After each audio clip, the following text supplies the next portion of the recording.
anything else. We don't want to know. We're dedicated, yes, to our favorite shows. Oh, my circuits. Everybody loves Hypnotoad. Scary Dog. Flirtin' at Blurnsville. Futurama. Good evening. You are listening to a Radulich Broadcasting Premier Podcast TV Party Tonight. I'm your host, the mandated reporter, and frankly, I'm mortified, Mr. Mark Radulich. And tonight, our favorite show is AEW Revolution 2021, brought to you by the good people at All Elite Wrestling. This show came from the Daily's Place venue, as many have since the pandemic started. It had an attendance of about 1,300 screaming fans, and one or two that were like, what the fuck am I watching? Plus a tape segment from Hotlanta, Georgia, and we'll talk about that momentarily. Joining me to review Revolution is the Brutus Beefcake to my Greg Valentine. Ladies and gentlemen, he's one of the podsmen. It's Chris Bailey. How do you do, sir? Hey, what's going on? I just need to warn everybody, though. This podcast will explode after an hour, so be prepared. When you hear that countdown, you better head for the hills. Also, Chris Sheehan couldn't be here. He was attacked by Nyla Rose prior to this podcast, so sadly, Mr. Sheehan couldn't join us. So there you go. I'm doing great, by the way. He's one of the many people that have been kidnapped from the AEW roster. That white van keeps collecting people, Mark. I don't know. Oh, my God. I'm doing well.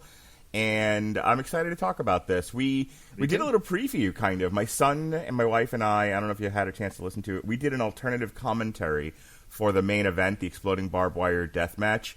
Which, and a very fitting coverage, too, by the way. Don't ruin it.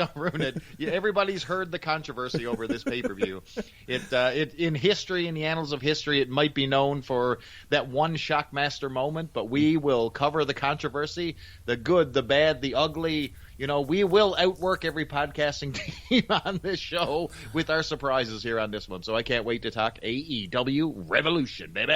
I will just say this, and we'll jump right into this. There are many memories I have with my kids, but one of them I think will have a lasting impact on me emotionally is my son and I howling with laughter and yelling Happy New Year at the television at the conclusion of this pay-per-view.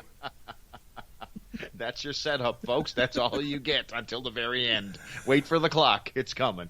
So interesting thing about this, due to unwanted conflicts with the Canelo Alvarez versus Avni Yildirim bout in Miami Gardens, Florida, on the original scheduled date of February 27th, AEW rescheduled Revolution for Sunday, March 7th. The promotion had considered moving the event to Saturday, March 6th, but that date fell through as UFC 259 was scheduled for the same night.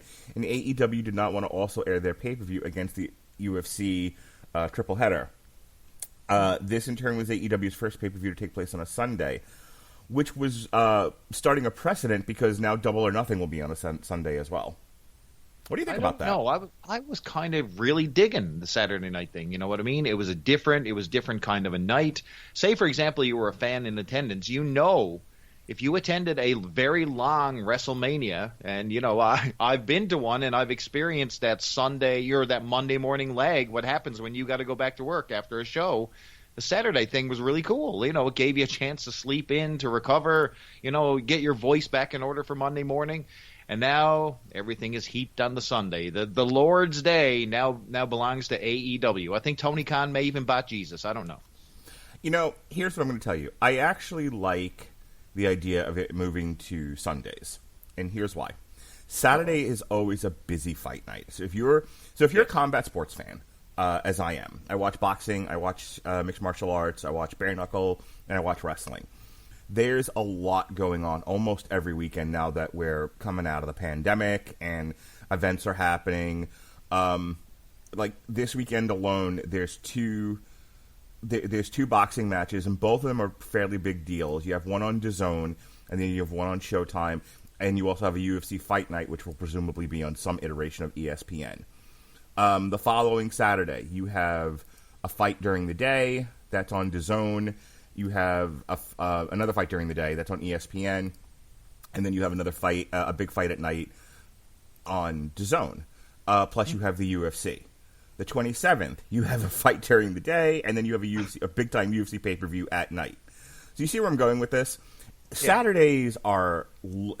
I just rattled off 3 Saturdays in a row, only in the month of March, where it would be hard to find... And by the way, this Saturday is also Sacrifice for you wrestling fans. I think Saturdays are a rough place to try to shove in yet another thing for people to watch. Nobody's using Sundays. Sundays is for animation, domination, the Lord, and wrestling. Maybe not in that order. Placement may vary. So that's my opinion. You're welcome to yours, and I certainly get where you're coming from, because believe me, I have been to the Sunday night pay-per-view, and then you got to get up for work on Monday, and you're like, fuck me running. Especially when you have an early morning, and that WrestleMania, the 2-night WrestleMania, does not want to give up. My God. At 12:30. The one in New York, that didn't end till I feel like 2, 3 o'clock. I mean, the UFC pay-per-views on the East Coast don't end till 1 o'clock in the morning either, but they're hard. They're hard done at 1 o'clock. Oh man, that one with Rousey, one of her first pay-per-views, that one that the girls main evented. Oh man, Evolution. Whoa, that thing just went on and on. No, what was the? It just let me see. Are you talking about wrestling, or are you talking about UFC? No, I'm talking about wrestling. There was Evolution, the all girls pay per view that they got because they couldn't go to Saudi Arabia, and that was their the consolation prize was Evolution. The Becky Lynch one, where Becky Lynch won the belt from Rousey. What was that one? WrestleMania. Yeah, which one? Oh. WrestleMania 5. That's what I'm getting at. I'm sorry. WrestleMania 35. Jesus, WrestleMania 35 in some countries is still going, depending on time zone. There's a long way to go for that joke, Chris Bailey. Jesus, H Christ! I live in Canada, Newfoundland, and let me tell you something. We're an hour and a half ahead of you. So no matter how much misery that you're going through, complaining about getting the show over at 1:30, throw another hour and a half on top of that, brother, and you'll see where I am. The MLW pay-per-view coming up on the 31st is actually on a Wednesday, which I kind of like. Why does everything have to be on a Saturday? That's really the only point that I'm making. Remember this Tuesday in Texas? I remember that one being super fun. Like you're going, Tuesday, excellent. Yeah, you remember when WWE pay-per-views could be on a Thursday? Mm-hmm. I'm all for these happening on Friday. Come home from work. I mean, Friday there's occasionally some boxing on. The bare knuckle shows moved off of Saturday. They just fucking gave up. They've moved all their shows to Friday. So there's not as much competition in the combat sports field on a Friday night. Like the UFC, other than outside of pandemic things, very rarely moves off a Saturday. And like I said, most boxing, there's some boxing on Fridays, but most of it's on a Saturday. So if you're wrestling, like I said, Sunday is almost the best day to do it. And then, or try something middle of the week. Try a Wednesday, try a Thursday, try a Friday. Yeah, I agree. Listen, variety in the schedule is the way to come out of the pandemic. Let's mix things up. We got an opportunity here now. People's schedules and lifestyles have changed, so why not? You know what? Now's the time. Now that NXT went running for the hills and jumping on Tuesday night, let's mix some stuff up. Why not? Has that? Again, I guess that was announced as official, right? That NXT moved to Tuesday. It's about as official as I want it in my mind. So there you go. I don't seem to see any concrete confirmation of anything with this. I'm still trying to figure out how I'm going to see WWE Network after it goes to the cock. Did you see the message I sent you about? They are, in fact, splitting the NXT TakeOver prior to WrestleMania into 2 nights. One night on USA Network, the other night on Peacock. Or, sorry, on the cock, idea. As you called it. I don't know what to think of that. I don't. You know what it is? Basically, this is warming people up to making sure they got a subscription. So come Mania time, we got the Peacock thing figured out, and, we're able to watch our show. Because I guarantee you, if people wait until WrestleMania Saturday, WrestleMania Saturday and Sunday this week.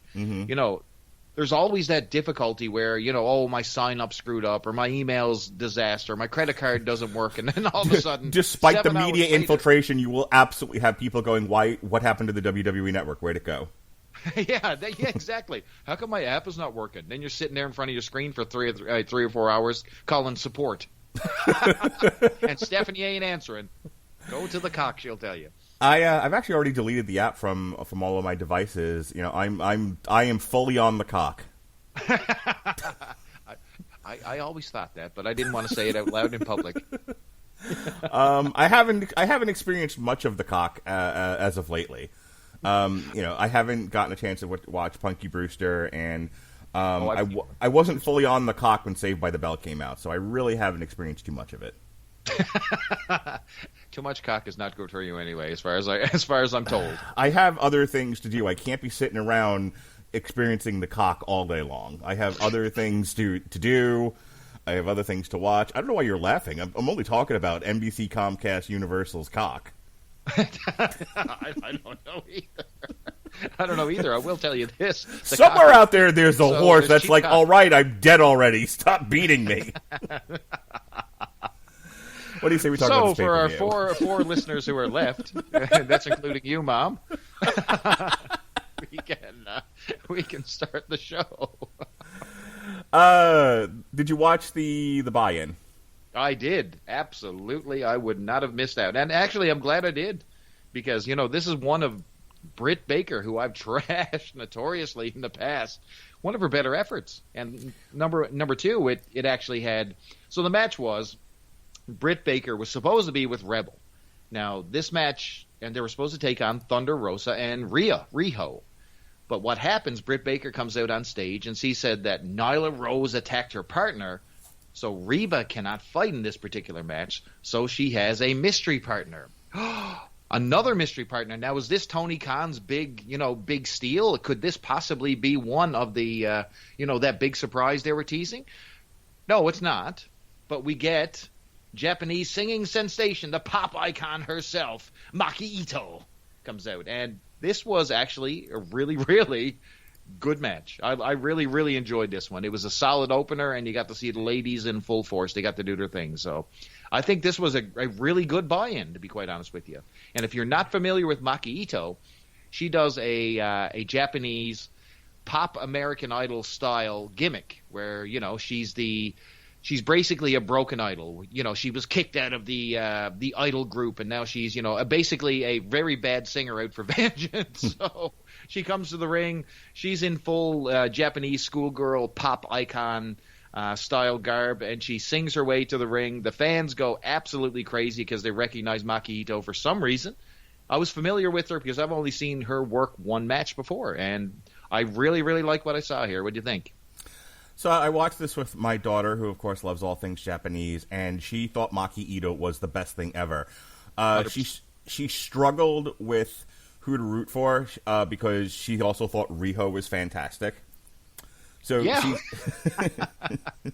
So she's sitting there, out of these four women, she's, of the doctor, the broken Japanese pop idol, the Japanese schoolgirl, and Thunder Rosa, she's like, yeah, the two Japanese gals.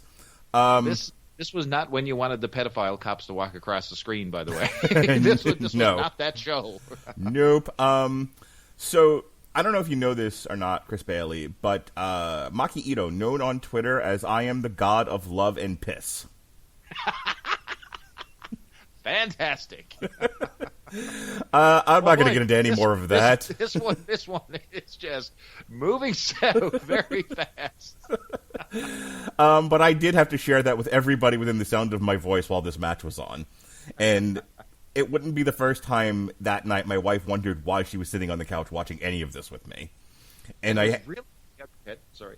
And my daughter, when I said it, I'm like, yeah, I'm glad you like Maki Ito. She's the queen of love and piss. And my daughter just looks at me. She's like, are you just making that up? And I'm like, no, she said it on Twitter. Jim Cornette made fun of her for it. All right. Do you think that something got lost in translation there during that? I don't know. I love the Maki Ito gimmick. I think it's great. I'm not a huge fan of Riho. I really think there's a level at which I'm willing to accept the smaller nature of a woman's frame in wrestling, and Riho is under that limit. She just looks ridiculous. Yeah, Kenny Omega's girlfriend. That's the reason why she's on that screen. Now, she is talented. Let's be fair here. Riho can put together a good match, but it seems I to wouldn't be the even same give her match that over and much. over. I would tell you that she's a good gymnast. She's a good gymnast. Yes. Fair. Yeah, fair. I will accept that for sure. So I don't enjoy her matches because I feel like everybody else has to do back bridges and flips to make Riho look good, and I don't see, and other than Kenny Omega's fetish with her, I don't see. Now I know that there's probably the 120 incel Japanese wrestling fans out there who are like, fuck you, Radulich. And I accept that, because I didn't see her win the Joshi Princess fucking Disney crown thing that she won in Japan that she's known for. But I also don't care. It's kind of like your discussions with me about, like, well, you didn't see Dark. If I don't see it, I can't judge it. And I can only see I can only judge what I see. And I have seen this small child wrestling full-grown women and somehow beating them. And it's different when it was Rey Mysterio doing it, And even Rey Mysterio, when they put him in there with, like, that poor guy, when they gave him the title and they put him in there with, like, Kane and the Big Show, they beat the living shit out of Rey Mysterio. He wasn't able to do a gymnastics routine with the Big Show. And none of these people are the Big Show, but still, like, Dr. Britt Baker, full-grown woman, halfway decent wrestler. I enjoy watching her wrestle. Maki Ito is hilarious, and if she had been the only, like, miniature Japanese woman in the match, I probably would have tolerated it better. And Thunder Rosa looks like she looks like she'll kill you.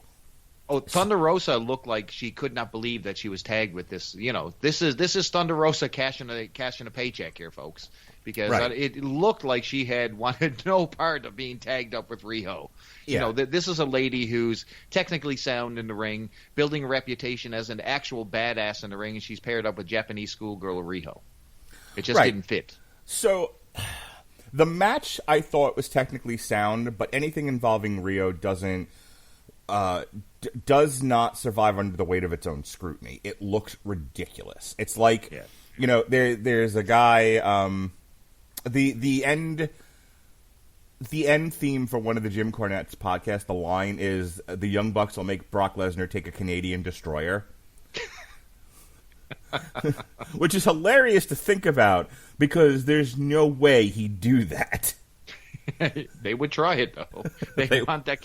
You need that Canadian destroyer in every single match, and boy, did we see it. Let's move on. Anyway, let's talk about the finish, because we always forget the finish. So go ahead. Actually, Britt Baker and Ito actually got the win in about 15 minutes. So Reba, who was injured, wink, wink, used the crutch from the outside, and actually Thunder Rosa took the pinfall, believe it or not, of all things. Do you think that was a great use of Thunder Rosa, Mark? I feel like all these women that they inherited from the NWA, they're like, oh, it'll be, here, come to AEW. No one's working right now. We're in a pandemic. Come here. We'll give you airtime. Okay, you're going to job to fucking everybody. Oh. Yeah. I know. And it was, it was pretty shameful there on this one. I was actually genuinely shocked that we actually got to see Thunder Rosa take the pinfall here. See that gawky indie mud show out of shape goof? The one who thinks she's an alien? Yeah, you're going to job to her. We apologize, Chris Statlander. All right. Let's move on to the main show. So they started the show with a tribute to Jim Crockett Jr. So if you were a fan of the NWA, you owe a lot of stuff to Mr. Jim Crockett, because, man, I'm telling you, he ran that ship back in the 80s, and what a solid promotion the NWA was, man. That was back in the day when we had the Flair, the races, the Lugers, the Horsemen, all that type of stuff. Jim Crockett Jr. So rest in peace, my brother. Our first match of the evening started off with the Young Bucks taking on Chris Jericho and MJF.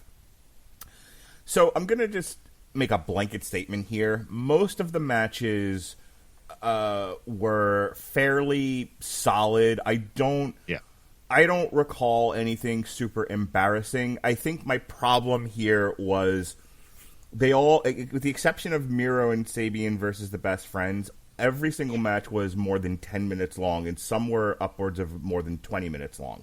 Yeah.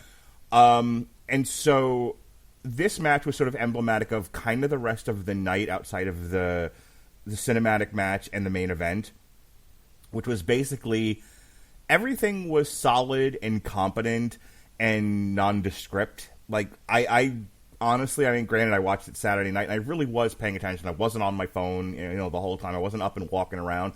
But it was like, matches 2 through 6 didn't really do a tremendous amount to distinguish themselves from anything else. Correct. Absolutely. Right on the money. And, I mean, if you've seen one Young Bucks match, you've seen them pretty well, them all, because this one didn't distinguish itself at all. This is a whole lot of same old here, Mark, and it's a shame. One thing I will say, they had about 1,300 fans in the building, but it's also one of the first times that you're actually getting real, true reactions. I know Dynamite had a few sprinkled in up in the rafters, but Revolution actually had enough to make some legit crowd noise. And when we get to the ladder match, boy, does that come out. Whoa! But it was awesome because you get to see things that are working. So Jericho's theme music, Judas, man, that is over like Rover in this company. When that crowd sings along, and I mean everybody is into it. It's not like a WWE pay-per-view where they're trying to get a saying or something over or the yes chant, and they got to pan the crowd 500 times to find one kid sticking the fingers up. You know what I mean? It's painful, but this really, really works. And in regards to being over, both teams were over with this crowd. So, they've done their work, and, the Young Bucks, God bless them, they're the tag team champions. So what's on the line here? The AEW Tag Team Championship. And this feud is based on the fact that Jericho and MJF, representing, the Inner Circle, beat the piss out of the Young Bucks' father and embarrassed them. So, there was blood on the line. So we got to see a super aggressive, or we're supposed to see a super aggressive Young Bucks team take on the Inner Circle here. But we didn't really get it. We saw a lot of the regular stuff, the little springboards, the flippity-doos, and the Meltzer driver, which Jericho actually took the pinfall, and he took the Meltzer driver for a bit of a shocking win. But I think I can see what the entire point of this is. So if you find out what's coming up on Dynamite, they're setting up a war conference for the Inner Circle, basically a meeting. Yeah. So I think Jericho's loss is going to be his exit from the Inner Circle. That's my guess. So here's the thing. They stripped everything that made MJF fun. Like, he's a dirty chicken shit cheating heel. Yep. He's like a modern-day, like, Ric Flair type. And they took that all away from him. He has a heater who does nothing. Jericho has a heater who did nothing. I don't even think Jake Hager was out there. No, he wasn't. They told this story, which was the most interesting part of this whole Inner Circle thing, of Sammy Guevara saying "fuck this place" and quitting the Inner Circle, and feeling like and feeling like Chris Jericho had betrayed him, who does not show up to fuck these guys out of their win. I mean, everything that they could have done to make this an interesting match, other than the Young Bucks do everything to everybody, like they do in every single match, which is more of my point, was absent. And so, again, it's just 20 minutes of the Young Bucks doing Young Bucks stuff, and this time, like, if you took Chris Jericho and MJF out of this match and put in Griff Garrison and Brian Pillman Jr., it would have been the same exact match. Oh, I would have enjoyed it more. I love the Varsity Blondes. I do. It's a guilty pleasure. I'm sorry. I mean, honestly, this match, you could have literally substituted anybody in for Jericho and MJF, and nothing had to change. You could have put Bear Country in this match, and it would have been the same match. We got to talk about Bear Country a little bit later. I love it. But anyway, listen, they did make an attempt to break it down a little bit. So they did have some cool-off periods. So, they did a lot of the flip-de-doos, but they tried to get psychology into the match and round it down a little bit. You know what I mean? There was an attempt to do that, but it just came off as boring. I'm sorry. Like, it was just I wasn't super into it. If it was, if we're rating 5, out of 5 stars, it might manage a 3, Mark. That's all I'll say about this match. It was fine. Yeah. Great little match. And I think the payoff is the ending. So Jericho taking the pinfall loss is going to lead to his expulsion from the Inner Circle. So did we need 20 minutes to get there, though? No, sir. If this 7 match minutes stops. Right. If this match is in, I'll give you 10. If this match is in service of the greater angle of Chris Jericho being ousted from the Inner Circle and MJF's mad takeover, You needed 10 minutes or less. Yeah, I know. You're right. Disappointment. The Casino Tag Team Royale for the AEW Tag Team for future AEW World Tag Team Title match. This was a blur. This match started. Now I was just wandering around the house and had the laptop with me and trying to keep an eye on one thing. Anyway, Dustin Rhodes and QT Marshall are the first people out, and I noped out right away. I'm like, okay, I'll come back to this. Oh, they had the best part of the match, though. They later on, like, he eliminated somebody that was part of their giant circle of friends, and like Dustin was like, "But why?" And QT was like, "Because I want to win." But he was like, "But for why?" And at which point, QT Marshall eliminated himself and fucked off, like what's her face from Impact did, the Asian gal, Gail Kim. Gail Kim, yeah. It's just like I'm done. Bye. That's great. That was I don't care about QT Marshall, and he is literally channel changing material for me every single time I see that. Poor Dustin, because I enjoy Dustin's matches, but with him mixed with QT Marshall is it's instant find the remote. Do we need 900 people in the Nightmare family? We don't need anybody in the Nightmare family. So after tonight, I think we're going to see a massive shakeup in the things that we're seeing on AEW. I think we're headed for a refresher here, and I think it's needed, and especially the Nightmare family. What a shit show that is. Would you say they're going to just blow up everything that we've seen so far and start again? I think that will be completely off the grid. They're gonna blow it up. Get it? Just wait for it, Mark. That timer's still running in the background here. So I hated. It's a battle royal. It is what it is. It's fine. I hated who won this because I made this comment on Twitter once Rey Fenix won by eliminating Jungle Boy at the end. Would it have killed him to have Jungle Boy win it? Would it have killed him to have anyone but the same 3 to 6 guys win this match? Well, because you're right. Every freaking pay-per-view, the same people win. Every Dynamite, mostly the same people win. Every once in a while, somebody else has to get a win. Or everyone's a jobber except the same 6 guys. And then, why do I care about these elaborate stories you're telling with kidnappings and whatnot, when I know that in the end, they can't win a match. Unless it's on Dark against somebody I've never heard of. You're bang on. Do you realize that they had 30 teams? 30! Wrap your head around that. 30 teams in this match. I mean, you started with, Dustin and QT Marshall. You had your Dark Orders, your Santana and Ortiz, the Seidel's, more Dark Order, the Guns. I mean, you had crap like Caesar Bononi and Peter Avalon, for God's sakes, the Varsity Blonde, Bear Country, which we'll talk about in a second. But you're right. The same teams win over and over and over again. And it really takes a joy out of it because, especially with these battle royals, you want the feel of anything can happen. So why not give it to a Butcher and a Blade? Why not give it to, the Dark Order? I would have loved to seen a Dark Order win. And just feel good moment, you know what I mean? But no. They licensed music for Jungle Boy. Jungle Boy should have won. Jungle Boy was the guy who I physically wanted it because I love his push. I love the whole gimmick. I love the music. The whole package is there with him and Luchasaurus and that other idiot, Marco Stunt. But I really do like that package, and I wanted him to win it. I would have been perfectly, acceptably happy.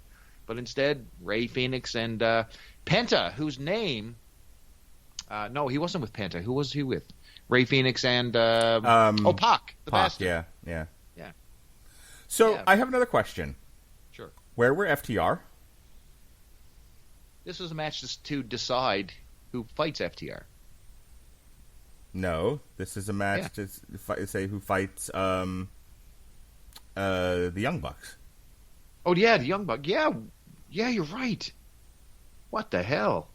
You're right. I keep thinking that FTR was the champs. You're right. No, it's for the...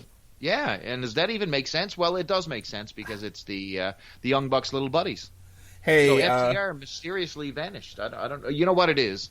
They've got a different angle set up for that. So if you watch Dynamite this week, you got to see basically the reformation of a new version of the Horsemen. So FTR all of a sudden adopted J.J. Dillon. He's now part of that little package with Tully Blanchard. Sean Spears came in out of nowhere and joined the faction. So now, they have 3 members plus a working Tully. Arn Anderson even came out on the rampway, gave the nod and raised the 4 fingers. So would it not have made more sense then for this team to coalesce in this battle royal where basically they run roughshod and throw out the majority of the tag teams once they're in it, and like, oh my god, you have this new force in AEW, this new group, and they, and together they were able to take out an entire team of entire battle royal full of teams, and now they're getting a second crack at the Young Bucks, because you know who's getting it? Fucking Rey Fenix, who's I explained this to my wife because she was wondering, like, why are you so mad? Like, I was steaming at the end of this match. That's why. I was absolutely, like, I think I got up and was like, I need to go make a sandwich or something. I need to not be here right now. And she's like, why are you mad? Like, why do you hate Rey Fenix? I think she actually might have called him Rey Mysterio. And I'm like, no, it's Rey Fenix, not Rey Mysterio. Yeah, same. Rey Mysterio when he was good. And I said to her, I'm like, because he's already, because she doesn't like watch a lot of AEW with me. She tends to kind of stick with the WWE. I'm like, Melissa, Rey Fenix was one of the Lucha Brothers. Do you know how many times the Lucha Brothers have wrestled the Young Bucks? A zillion. Yeah. They've had just because Pac is now in the mix doesn't make it better, guys. It doesn't. Right, it's still the same fucking Rey Fenix. He's still a Lucha Brother. So yay, yet another shot at, with Rey Fenix and the Lucha Brothers. Only this time, instead of Penta El Mayorda, microwave oven, shit for brains. Oven, hexagon, pentagon, octagon, whatever the fuck again. New La Parka. What is that about? Where did that come from? Let's talk about that a little bit later. Remind me on that. Pentagon's name. Where did that magically transform from again? Okay, I think Excalibur tried to explain it, but when Excalibur starts to talk for more than like 30 seconds, I zone out. In any case, just to wrap this up, we can move on to the next match. So Rey Fenix and Pac, as part of the Lucha Brothers, now get their 900th shot out of fucking nowhere. Rey Fenix has been feuding with Eddie Kingston for the last few months. Why all of a sudden are they putting them with the Young Bucks? FTR never got a rematch with the Young Bucks. They got beat, and then it was like, all right, well, that's what we signed you for, to get beat. Yes. We built you up so the Young Bucks could beat you, so that everyone could point and say, Young Bucks are the best. Just crap. So this match served a couple of purposes. So they had the breakup of Dustin Rhodes and QT Marshall, or apparently. So you got disruption within the Nightmare family. So you got to see that.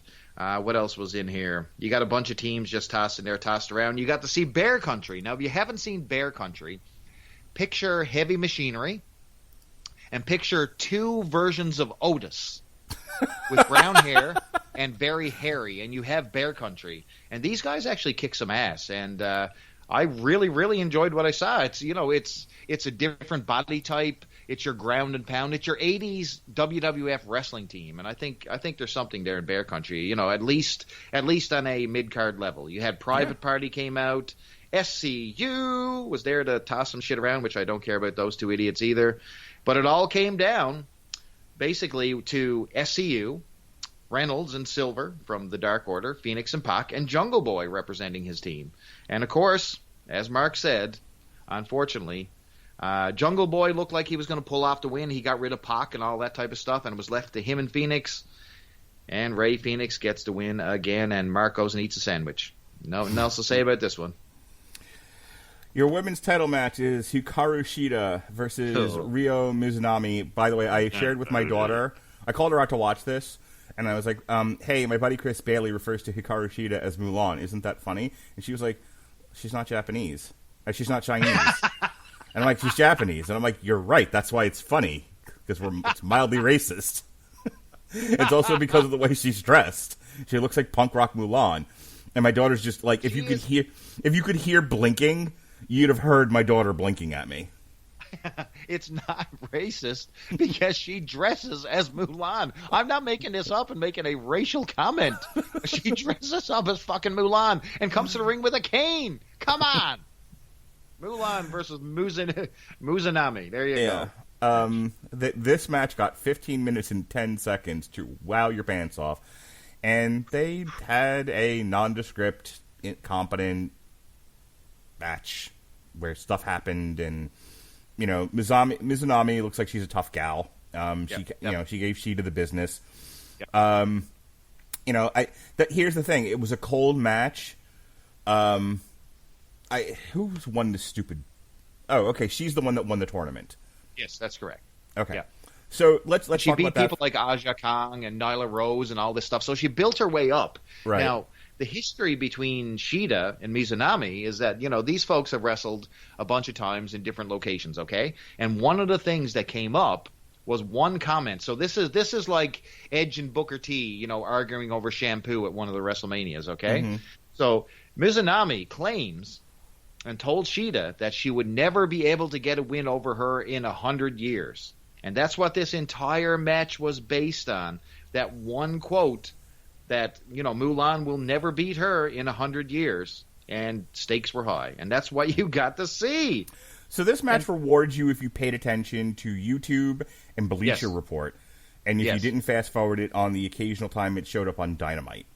You know your stuff, and you would have, at least a sense of history would have carried you through this one. But it was no good. I'll be honest. To be fair, it wasn't. It was basic nuts and bolts, sloppy.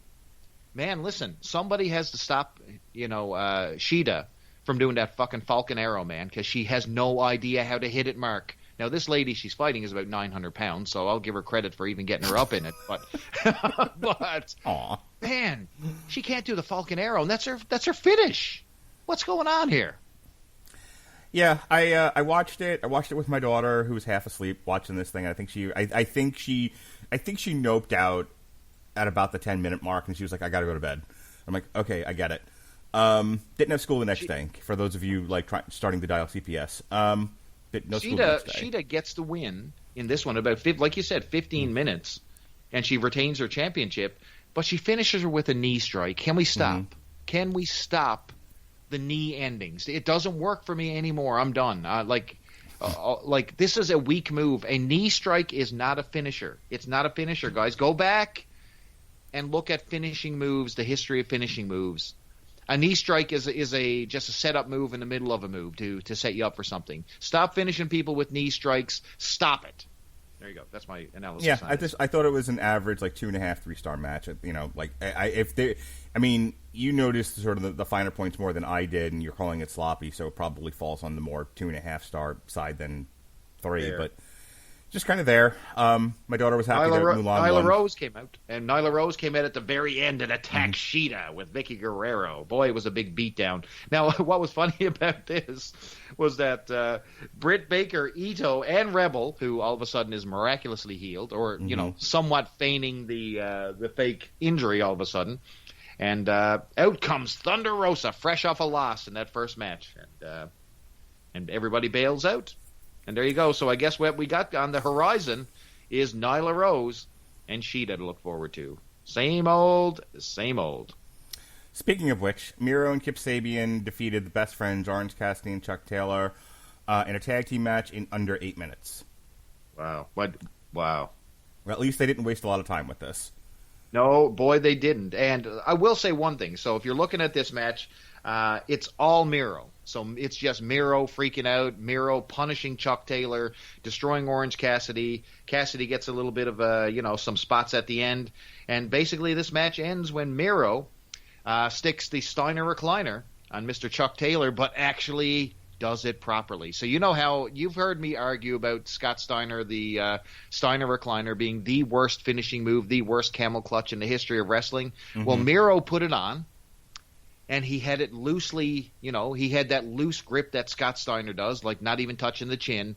And then he eased back into that thing like Iron Sheik style and basically broke Chuck Taylor off like a pretzel. So Miro looked good in this one, but Miro, man, he needs to get the hell away from Kip Sabian and Penelope Ford. It is just killing this guy's career. Move on, Miro. My goodness. I would like to see Miro versus Darby Allin. I would like to see Miro to go for the TNT title. Can we be done with this feud now? Can we be done with Miro being packaged as the best man? Move on. Yeah, I mean, I don't even mind the best man thing because whatever. I'm the best man. It's funny because you can read it multiple ways. Like, obviously, he was the literal best man in Stupid's wedding, but I'm the best wrestler. I'm the best guy. I'm the best at everything. Like if he starts playing more of that up, like, okay, great, you're an obnoxious heel. Please fight someone else. Like him and Brian Cage. It's like, my God, people who look the way you do shouldn't lose as much as you two do. You're right on the money. Team Taz should be steamrolling this entire promotion, and they should do that. They should hang the gold, drip it all over Team Taz, as far as I'm concerned, because those guys are money, man. I remember, like, when I was a kid and I saw Ivan Putski on WWE TV, and I'm like, oh my God, he is ripped to shreds, and he'd like lose every match. Like, how? Why? I don't understand. He was Ted Arcidi with more experience. Like, he could actually he barely sauntered around. But yeah, I know exactly what you mean. I mean, these guys are big, but I mean, nothing really to talk about here in this match, man. I don't know. Yeah. It was just a decimation. Sabian didn't really do anything. Orange Cassidy had a couple high spots there, and almost got a couple wins. Just did his regular shtick, but it just didn't work. But then, right after this match was over, we went to an interview. Now, MJF, Jericho, and Proud and Powerful were in the back room. Now, they're talking about how the Inner Circle looks depleted because Wardlow all of a sudden's had the picture. There's no Jake Hager. Guevara's gone. So there's four of those guys. And you got MJF, who's basically not saying anything. He's just disappointed. And Marvez points out that you guys failed. You failed to beat the Young Bucks. So, of course, Jericho took exception. And MJF just ominously says that, yeah, you know what, we're going to have a meeting on Wednesday, and we're going to see some changes in the Inner Circle. And Jericho, happily agrees, yeah, we're going to change this up. And I don't think he realizes that the change coming is him. So, there you go. Hangman Adam Page defeated Big Money Matt Hardy in a Big Money match where the winner gets the other one's first quarter earnings. I love how they did it with the first quarter earnings. Yeah, it's a little bit of a low ball gimmick, you know what I mean? But anyway, go ahead. Talk about it. This was interminable. This went on forever. It was just under 15 minutes, and it was probably 7 minutes too long. If you just need to give Hangman Page some good, decent wins over guys like Matt Hardy should be putting other guys over. I didn't have a problem with that. I also don't have a problem with this elaborate story they're telling about how Adam Page isn't going steady with the Dark Order. They're just friends, but and the Dark Order are sort of slowly coming around to the idea of being friend zoned. I'm okay with all of that too, and it worked. It worked, man. I laughed hilariously when Matt Hardy knocked Adam Page off the apron, and they all crowded behind him and crowd surfed him back up again. I was like, yeah, and I think if that's it, I think it's just I think if it's just a thing where the Dark Order and Adam Page we'll just be friends. I don't want to be in the Dark Order. I don't want to be a part of anything. But we can be friends, and we can help each other out in jams. And they're like, yeah, whatever you say, Adam Page. I'm like, I'm perfectly okay with all of that. Honestly, my biggest problem with this match was nondescript and too long. Other than that, it was fine. Definitely. And, of course, the winner of this match was, the Adam Page thing. So, like you said, Dark Order comes out after some shenanigans. So Private Party in the middle of this match decides to come out and wreak havoc. Now they're basically being general nuisances, jumping up on the ring, distracting Page, giving Hardy the advantage all over the place. So the Dark Order comes out and cleans house.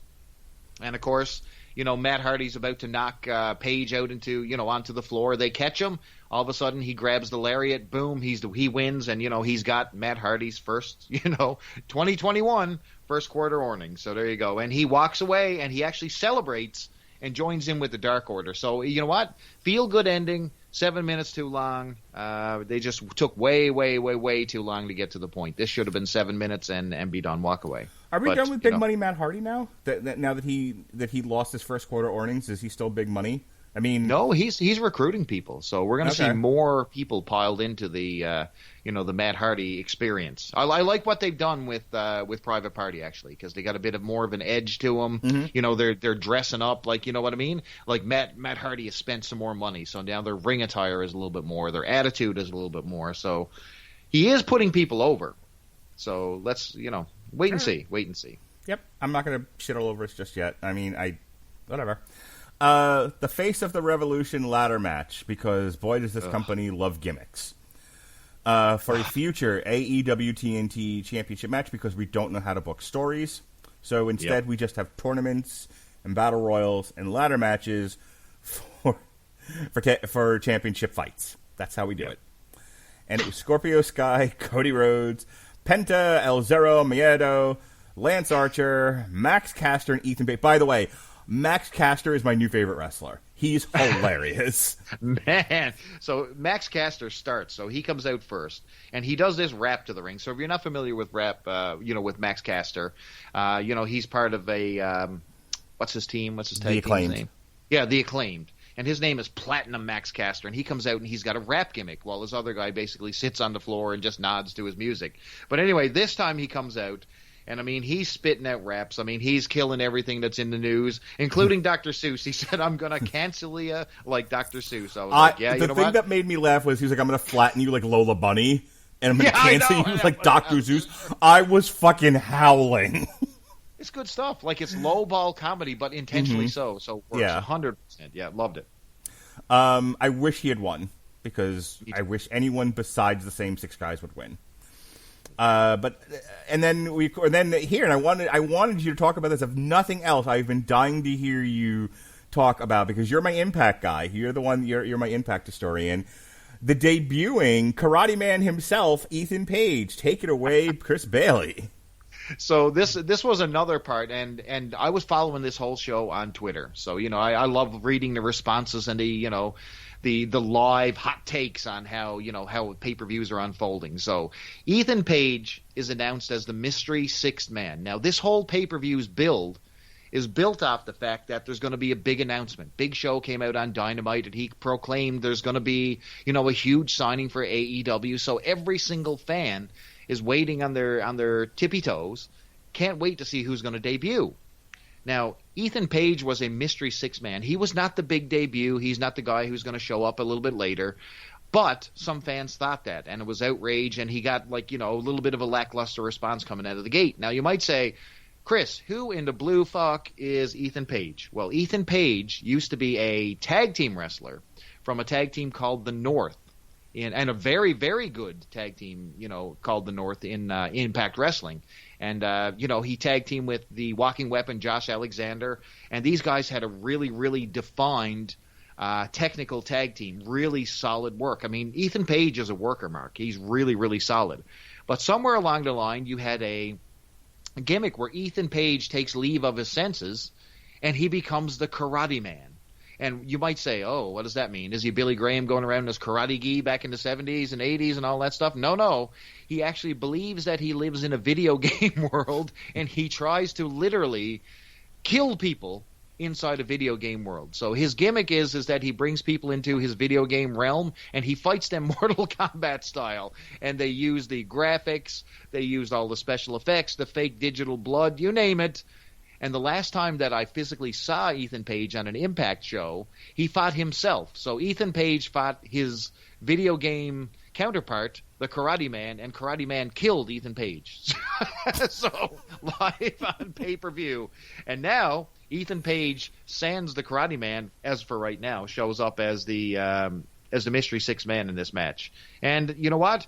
He had a blown spot right away, which seems to be par for the course with any brand new talent that they bring in, especially the high flyers. We saw poor Matt Sydal take a nosedive into the carpet first when he debuted, and now Ethan Page shockingly tried to do just a simple side slam, and he flumbered it all over the ring in one of his first moves, and it's just par for the course. And this fans took a little while to warm up to Ethan Page, but overall this is a good signing. But that's Ethan Page. That's way more time than this guy deserved to talk about, but I figured people who are listening want to know who the hell this guy is and why it matters. That's why it matters. Karate Man matters, people. So they had a ladder match. We had Canadian Destroyers on ladders, and we had Razor's Edges on ladders with guys in between the ladders. We had a couple of brutal looking spots.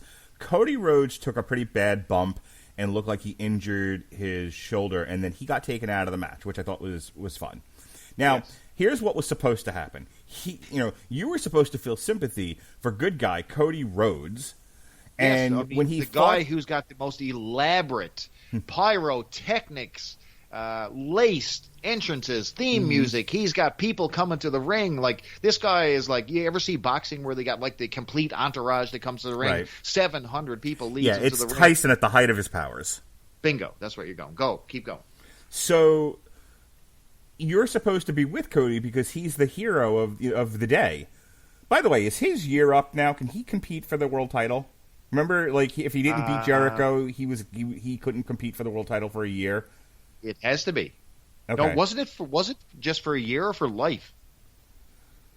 I don't know. But I remember, like, he had, because we covered it. He wrestled Jericho, and he said if he didn't beat Jericho, and it was like one of the first pay-per-views they did. If it was a year, that year has to be over by now. Oh yeah, absolutely. And it's certainly if it was for as long as Jericho has the title, because that didn't matter either, because then fucking Jon Moxley beat him. So anyway, there you go. Whitewashed away the stipulation. Either way, I don't see why Cody Rhodes can't compete for the title right now. In any case, he's supposed to be the big hero. He's supposed to be the biggest face they have in this company. And when he's injured, when he's hurt, and he's taken out of the match, you as the audience are supposed to feel sympathy for him, so that when he comes back later in the match, and they're like, "No, Cody, no, don't do it. You've got a wife and child at home, Cody. It's not worth it." Oh, Cody! You as an audience member will be like, "Oh, he's so brave." So here's what actually happened. He comes back out again, expecting people to go, "Oh, it's Cody," and people are like, "Boo! Oh my God, boo!" Really bad. So you got to understand, wrestling since the COVID era has been sitting in a bubble where they've had their own talent at ringside. They're piping in, cheers, boos, theme music, you name it, special effects. They're doing it all. But what you're seeing is exactly what the producers need you to do. So if someone is supposed to be booed, someone is going to be booed. You don't get that live action feel where, Hogan is posing in the middle of the ring and you get one knucklehead at ringside go, "Boo!" You know what I mean? Or better yet, you don't have an entire fucking stadium full of people turn on the guy you're supposed to be cheering like it did at WrestleMania 18 with The Rock and Hogan. That was a special night, sir. I guarantee you. As Canadian fans, we're called Bizarro World here in Canada because our reaction. Was that the beginning of Bizarro World in Canada, or was there something else where everyone was like, "We don't understand why you're booing. What the hell?" And then it became known as Bizarro Land after that.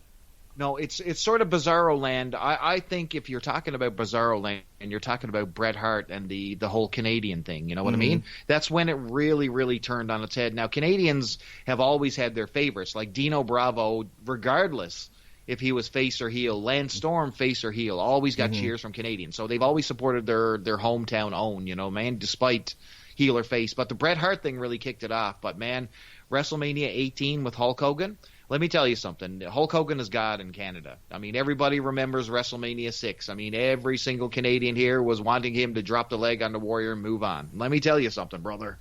But, man, that place exploded for Hulk Hogan. And, boy, The Rock just had to sit there and just go, "Holy shit, I just got to play out." And smartly enough, you got a professional like The Rock who played it off as the heel. He said, "Yep, okay, you know what? Tonight I'm the heel. Let's go." And that's the way you should do it. But Cody was given the heel, and by God, he still tried to reap that sympathy from the crowd. And that 1,300 people were having none of Cody Rhodes, and it was lovely, actually. What do you think? So, I'm trying to put my finger on the pulse of why people turned on Cody. I mean, I know for me, I don't give a shit. No. I don't buy into Cody as Cody, the Young Bucks, and Kenny Omega. Anytime that they're successful, I'm like, well, you run the company, so But at least with Kenny Omega, he's in an interesting story where him succeeding makes sense and is entertaining. But the Young Bucks and Cody Rhodes, who gives a shit? It's the Roman Reigns theorem. It's the Roman Reigns theorem where fans know what they're being force-fed and what's not organic, you know what I mean? Right, And they know right. that Cody Rhodes is this guy who's sitting at the top making all these decisions for talent, for booking, and all that type of stuff. And he's booking himself. He's Dusty Rhodes. He's his dad booking himself in NWA, and it's the same shit, and people are sick of it. So, Okay. Well, they could have made a new star with Max Caster. They could have given Ethan Page a big, opening night and had him win the thing. They could have given Lance Archer another shot at the TNA, the TNT Championship. Yep. They could have given it to La Parka. What, El Penta, Hexagon, Octagon, Hexagon, yeah whatever. Nope, Scorpio Sky again. So you're gonna get one decent match out of Scorpio Sky on Dynamite against Darby Allin, but he will lose again.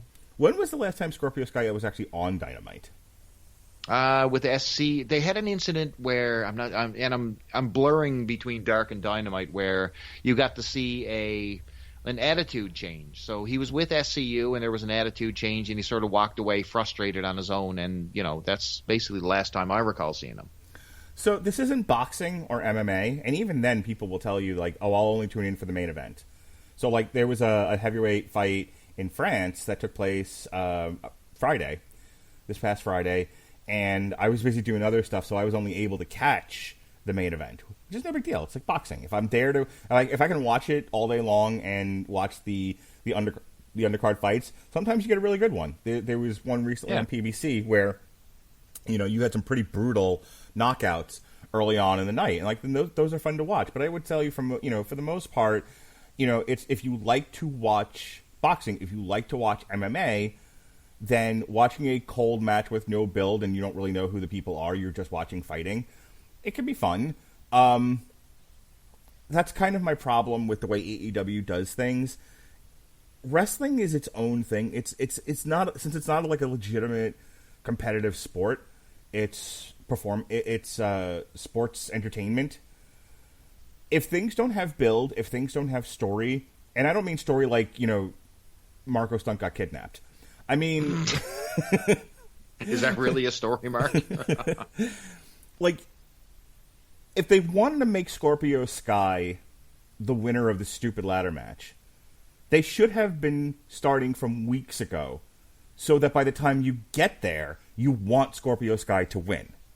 Yeah, absolutely. Do you see what I'm saying? Like, Max Caster has been on television more than Scorpio Sky. So for me, it was like, oh, okay, this would be a great opportunity for them to really push Max Caster. He's earned it after X amount of times on television, having great matches and being a hilarious character. Absolutely. And you know what? As a single star, he would be hot money. Mm-hmm. Lance Archer, again, has been on TV almost every week, killing guys. He was a part of one of the bigger angles with John Moxley. Again, you might want to see him win because he's actually had television time. My point is, they gave it to a guy who's cold and you wasn't built up, and it was and you're made to believe like anything can happen in AEW, anybody could win, and it's like that's not. You're not boxing. You're not MMA. It's wrestling. Tell me a story. Make me believe in these people. Make me want to see them succeed. Don't just like. Honestly, they could have figured that out in the ring. Who was going to win this thing? 100%. They could have thrown a fucking dart, drew straws. None of it made any sense to me. It was just that guy won, and I'm like, okay, I guess if you really like Scorpio Sky, then that's exciting shit. But I'm here for the stories. And I'm here for the wrestling. I'm not just here for the wrestling. And I feel like the mentality behind AEW is we're here for the wrestling and kidnappings. Yes, absolutely. Yes. Well, this one had a few little notes. Now, the first thing I want to note is, can someone explain to me? Well, number one, Jake Roberts came into the ring and got into it with Ethan Page, which was funny, and Ethan Page took the short arm clothesline, which was kind of a cool little spot. So they had this, for perspective, they had a brass ring. So the trick is, and everything is a shot at WWE, that, people don't get a shot at the brass ring. Well, by the way, did they have a brass ring. Did you see the picture on Twitter that said Sonic the Hedgehog is all elite? Yeah. That's what I was just getting a head around.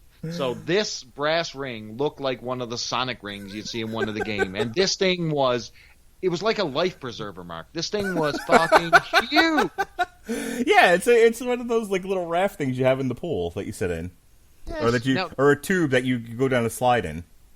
Another spot that they had in this pay-per-view for no reason and no explanation, and it started with the Battle Royal. Jack Evans was hidden under the ring, and he just interfered in the Battle Royal, and then he disappeared, like indiscriminately, like literally disappeared, and he shows up again in this match for no reason and disappears again. Like, am I missing something? Is there something that I'm not aware of? But why is Jack Evans in 2 matches for no reason and just disappearing? Can you explain? He's Gollum. Like I just don't know what to do. So, the next thing that happens in this pay-per-view, before we get to probably the 2 best matches of the night by far, the most interesting matches for certain. Yes. Oh wait, you got to talk about the debut. Yeah, so no. I'm getting there. Go ahead. I'm getting there. Okay. We had our Hall of Fame worthy competitor. Can arrive. outwork anybody. So those were the 2 tags. So Hall of Fame worthy and can outwork anybody. Those were the 2 things that had the internet aflutter. Now let's talk about a couple of the things that people were expecting. So we went lowball city with stuff like Bully Ray, Rob Van Dam. I would have took my TV and threw it in the garbage if it was Rob Van Dam. They talked about CM Punk. We knew it was not going to be CM Punk. We knew it wasn't going to be AJ, his wife. It's not going to be her. Brock Lesnar was not showing up on Dynamite or this pay-per-view. So we were left with one man. And why don't you tell him who walked out? Christian! At last you're on your own. He did indeed. We saw the debut of Christian Cage. So now we have another Cage. So there's a reason why WWE, sometimes strips a last name or changes the last name, because now we have Brian Cage and Christian Cage unrelated. But anyway, Christian Cage, Christian of ENC, Edge and Christian, debuted after showing up very recently on the Royal Rumble and even on Raw, to celebrate his, Edge's victory in the Rumble and his destiny to WrestleMania. And now, just short weeks later, he's on Dynamite on this pay-per-view on Revolution. What do you think? I want your honest opinion. I don't want to filter it or diminish it in any way. Go ahead. What's your actual thoughts? Worthy or not? Who the fuck cares? There you go. I guess not worthy. we're going with not worthy, Alex.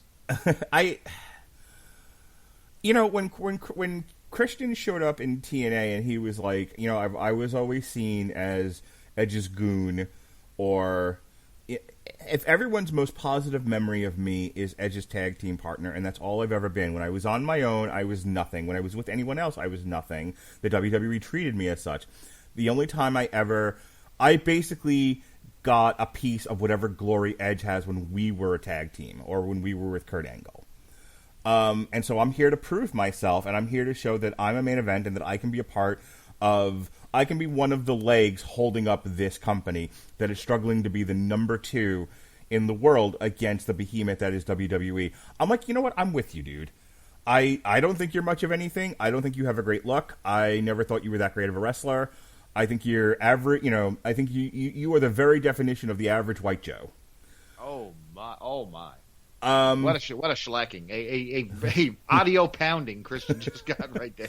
But again, this doesn't have to be for me, and I'm willing to buy into a good story. And so if the story is, I'm going to prove people like Mark Radulich and Vince McMahon wrong, that I am special and I can be a champion of a company. I'm going to. And he had some great matches in TNA. That's when I was when he showed up and they were on Spike, and you had those great triple threat matches between AJ Styles, Samoa Joe, and Christopher Daniels. Like, I was into it. I still remember when who was it, Pac-Man Jones? Yes, Pac-Man Jones was there, absolutely. It's the Cadillac Jones, baby. I remember all that stuff. I think I tuned out about the time the Main Event Mafia started up. But like there was a period between 2005 and 2007 where I was really into TNA, and Christian was a big part of that. And I bought him as a main event guy. I just said that was 2005 and between 2005 and 2007. It's 2021. Enough already. Fuck. Oh boy. Well, you had your world title moment when they couldn't get Edge because he'd crippled himself for the 88th time. You had your moment. You got to be world champion. You got your consolation prize, your fucking, most valued employee fucking belt that they gave you for 5 minutes a couple of years ago. Enough already. Jesus, Mary, and Joseph. Okay, so I liked it a little bit more than you did. I think we'll have to agree on that. All right. So basically, Christian Cage walks out. He comes out. There's a podium in front of him. He grabs a clipboard. On the clipboard is the contract. He silently walks out to a lukewarm response. There were no boos that I could hear. Ross says that he has unfinished business. So, that tells you that he's going to have a speech on Dynamite. He signs the contract, lays it down in the middle of the ring, opens up his jacket, and he's wearing a shirt that says, "Outwork everybody." And then he leaves. I miss Christian right now. Because you know what Christian would be saying? This didn't work very well when it was Shane Douglas going from company to company complaining about the last company he went to. It's not going to work with stupid Christian. But I'll let you finish your point. Sheehan would bury this underwater, absolutely, with a shovel and smash him a couple times on the head trying to get up. But here's my thoughts on it. So expectations were too high. Shame on AEW for even allowing, conversations around Kurt Angle, John Cena, Brock Lesnar, CM Punk. You had expectations gone way, way, way through the roof. As a signing, if you separated the hype, Christian is a good get. Christian is a shocking get because he was just at the Rumble. Nobody expected Christian Cage, well, not many, expected Christian Cage to walk out. When you look at that list of names, he was the most obvious one that I would have said, yeah, there's a chance that he could show up. And he did, because Christian does his own thing. He was not afraid to leave WWE, the big machine, back in the day when they didn't look on him as a main eventer. You know what I mean? But Christian is also very political and very, he even when he went to TNA, he said that he was unappreciated. He didn't bury the WWE. He did not bury the WWF. He didn't. He said he was underappreciated and he's going to show that he is a main eventer. That's basically his spin. And I think he wants to end his career on his own terms and wants to go out in, some main event matches. And I think that's what this is about. It's writing his final chapter just like Edge is doing. So it's his version of his own final chapter. And I'm perfectly okay with it. And I think it is a solid signing for TNA. And he's a worker. He can still work. So Christian went out when he left Solid WWE. signing for AEW. Freudian slip, bud. Solid signing for AEW. You said TNA. I didn't say TNA. You lie out of your face, false prophet. Anyway, so for AEW, he's a solid signing. So there you go. That's my thoughts on it. But yeah, I 100% see why people were disappointed because, man, that hype machine was Tony Khan did nothing to temper the flames of the rumors. So mission accomplished, I guess. But anyway. All right.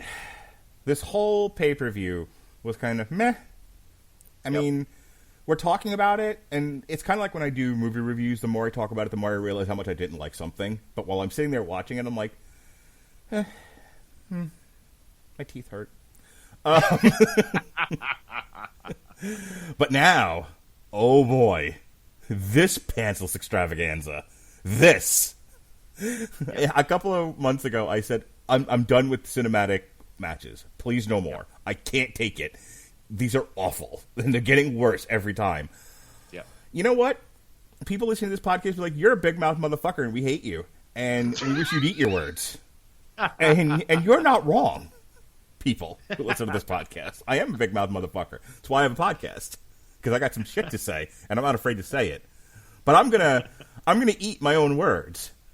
Because if this is the level of cinematic match we're getting, holy shit, did they get fucking Scorsese to do this? Jesus Christ, this was fantastic. This was fucking brilliant, man. My God. This was not a wrestling match. This was cinema. And cinema is an event. Listen, one thing that Mark Radulich knows is movies. So I'm telling you right now, when he appreciates the craft of a wrestling match done with a cinematic view, it's a good one. And this was rock solid. This was a 5-star cinematic match right here, 100%, from presentation to action to everything in between. Masterpiece. How to do cinematic matches 101 right here. I had my son watch this one too. We didn't do commentary over, but this is actually what inspired us to do commentary for the next one, because my son was hilarious through this whole thing. Like them swinging Darby Allin full force into glass and into a wall. Oh, that had to be the absolute most shocking spot of the night. I mean, my eyes went. I think I've seen pretty well everything in wrestling, but the stuff that I've seen Darby Allin do, from being dragged on the back of a truck in a body bag, being power bombed over the top rope in a body bag, to being literally, like, say for example you're at a birthday party and someone is giving you what they call the bump. So someone grabs your feet, someone grabs your under your arms and gives you a swing. Well, they swung Darby Allin through a glass window, and not just a glass window, a framed glass window. So picture when your window that you're looking at is broken into about 12 separate panels and they're divided by wood. This is the thing he went through. And not only did he go through it, he landed on the other side of it, and then the frame fell on his head. It was unbelievable. This is everything I wanted out of a cinematic match. Ambient music. Brilliant. It was. I looked at my wife at one point, and I'm like, I said with like a quivering lip, "Oh my God, Melissa, this is a multi-camera shoot." Yeah, it was unbelievable. You know, like I think back to WrestleMania. I think it was WrestleMania with Edge and Orton, where they had their stupid fight where there was no music and it went all over the performance center and you could hear them breathing and it sucked and it went too long.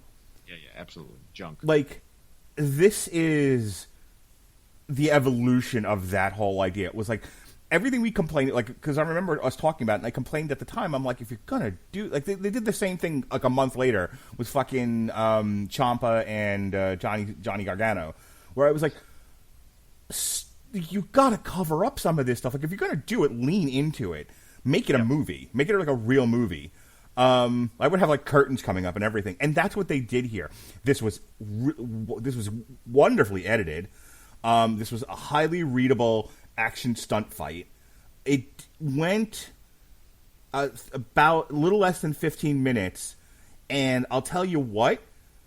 It was about the perfect length. It really was. Like, I had to check the time again. I'm like, oh, this didn't go 20 minutes, did it? Like, no. They kept it under 15 minutes, which was perfect. I'm not even going to be like, maybe shave a minute or two off of this, make it closer to 10. Nope. I'm good at 13:40. Obviously, Sting can't really wrestle. So they covered up. So this was a large cover-up for the fact that he's in there with, two Hosses and Brian Cage and Ricky Starks. And, like... Powerhouse Hobbs later. And Powerhouse Hobbs and Hook later, yeah.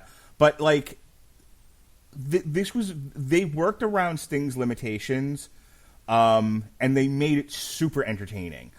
There were actual, like, beats in this. It wasn't just, I do stuff to you, you do stuff to me, I do stuff to you. Here a stunt, there a stunt, everywhere a stunt. Like, this, if you followed it from beginning to end and really looked at it, like, this had almost, like, plot points would be overselling it just a bit, but there were definitely beats in here where things led to each other.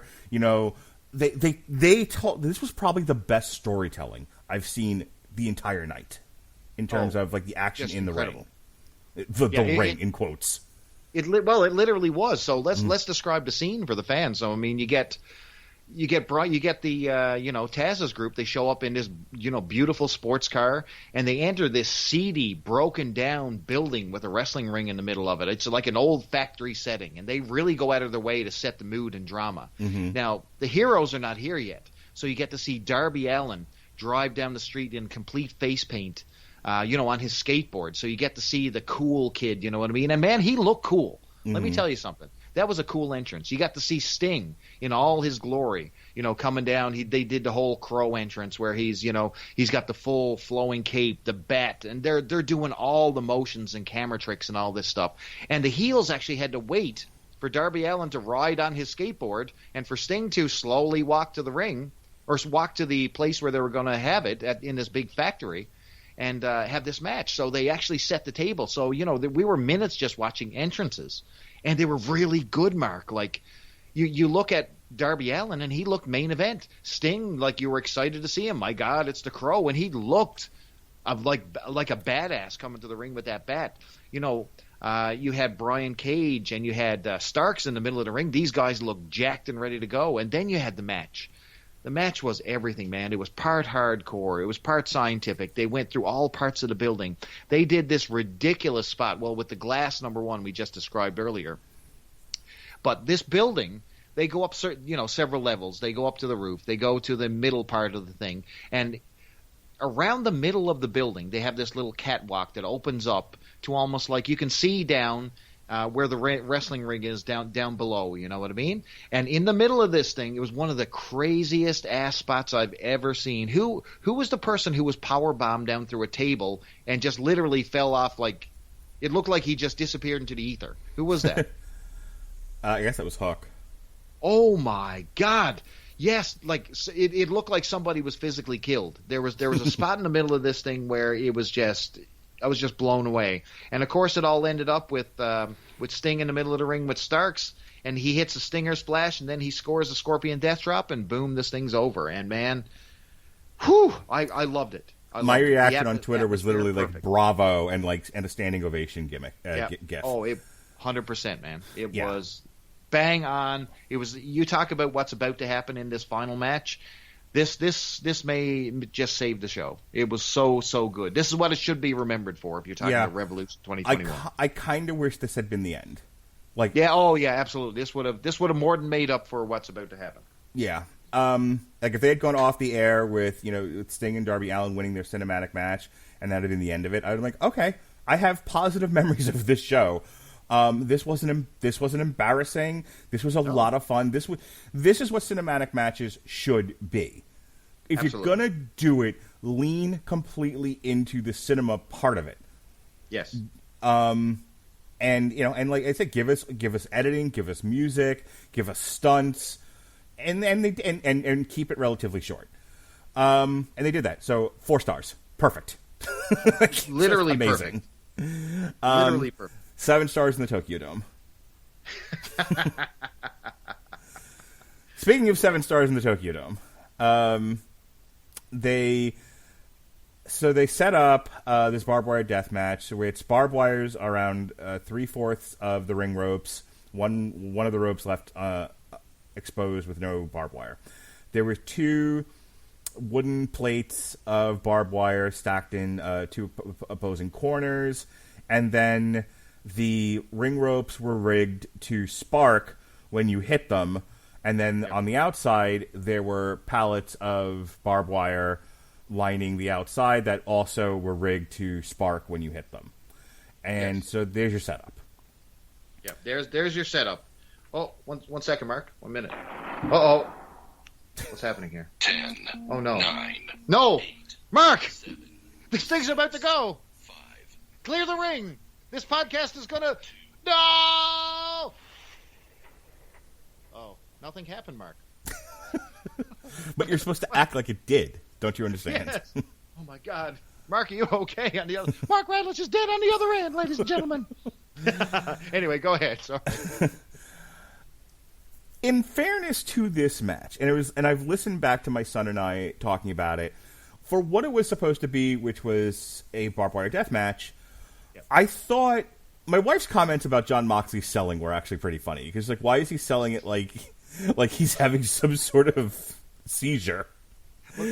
Looked like he had taken a large penis in an area that was too small, and he's really feeling the ass pain. Well, I got my Christmas goose early. Other than Jon Moxley's silly selling, I actually thought these two worked this kind of match for what it was supposed to be well. And I watch a lot of these. I follow the No Holds Barred deathmatch series on IWTV.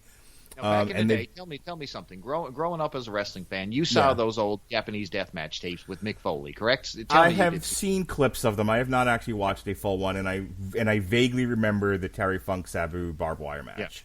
Yeah, these things were a part of my childhood, and looking back, they were extremely graphic and gory. But were they any good? Well, let's get into this one, and we'll talk a little bit about that. So, like I said, in fairness to how it's a match of two. It's a match with two stories. The first story is everything that led to the pinfall, and then there's the aftermath. The aftermath is kind of its own conversation, and it's horrible. But from bell to bell, this was solid. Like, had they not done the stupid ending, I would have loved this match. It would have been great. It was everything I wanted. It was everything my son wanted. It was everything my wife didn't. It was blood. They really made good use of the barbed wire. We had sufficient amount of explosions, which actually looked, at the very least, like it might have tickled. I was into it. You're selling me on the idea of this graphic, violent, barbed wire exploding death match, and they worked the gimmick really well. And Kenny Omega and Jon Moxley, for the kinds of wrestlers that they are, worked pretty well together. They were, they were punching each other, they were kneeing each other, they were kicking each other. They were using barbed wire bats, they were using chairs. Like, if you're not into death matches, this is not a good match. If you are into death matches, this is one of the better death matches I've seen in 2 years since they, and I actually think that this was better than the one they did at Revolution last year. Oh, by far, by leaps and bounds better. It was half the time, for one thing, and it didn't get like so stupid to where the credulity is just gone. Yes. Like, within the confines of what is believable for this kind of match, I thought they were well within that. And then, Kenny Omega hits him with the one-winged angel, and, they've been talking about this on the Jim Cornette show, that anyone that gets hit with the one-winged angel is not kicking out until Adam Page finally does it to take the title, which is eventually where they're going. That's what it should be. Right. So Jon Moxley sells the one-winged angel. He's pinned 1, 2, 3. And I'm like, okay, that's it. We're done. You won, Kenny Omega. You got your Jon Moxley has gotten his comeuppance for their unsanctioned match last year. You retained your title. You're a man, Kenny Omega. Nothing's going to keep you down. But then we disappointed the fans because we didn't see the ring explode because it happened prior to the explosion. So now we have to find a way to get to that explosion ending. So what do, Mark? We haul out the Impact Tag Team Champions, Anderson and Gallows. They come out and they do a beatdown, and then they handcuff Kenny Omega in the middle of the ring. Now that not Kenny Omega, Jon Moxley in the middle of the ring. They got the complete piss beat out of him. He's full of puncture holes from the barbed wire. So let's stop there for a second.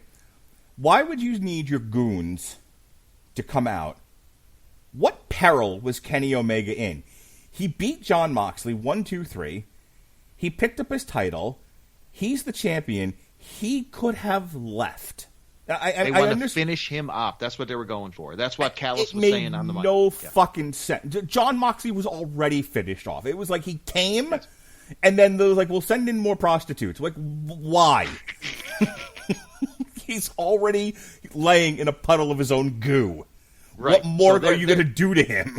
They're making sure that with 2 minutes left in the ring that they're going to knock him out so he's completely incapacitated, and then they're going to leave him in the middle of the ring and blow him up. That's this the match entire needed to be another 10 minutes. Yes. Like, here's the thing, because I get what you're saying, and I understand like the out of continuity logic of trying to get to shit. We've ended the match, but the thing's not going to blow up for another 10 minutes. We need to kill that amount of time. In continuity, none of what happens between then and the and the ring, quote unquote, blowing up made any fucking sense. And Don Callis was like, we're gonna finish him. He's dead, Jim. He's fucking dead already. It wasn't like he fought back. He was dead in the middle of the goddamn ring.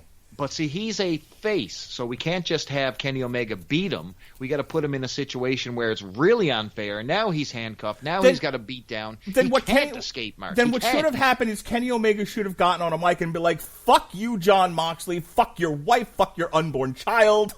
I am Kenny Omega, and I rule this. Oh shit! And then Jon Moxley gets up, and now Jon Moxley is working over Kenny. He's wrapping him in the barbed wire. He's throwing him off the fucking Daly's place. He's just killing Kenny Omega. Then the Good Brothers come out to save Kenny Omega. Then you handcuff him. Then you leave him for dead.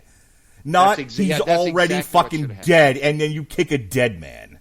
Yeah, that's exact. So if I'm booking this, and this is my booking segment of the match, you're exactly right. So Jon Moxley recovers. He gets his comeuppance against Kenny Omega, beats the shit out of him, maybe baseball bats him, busts him open again here at the end, even despite even losing.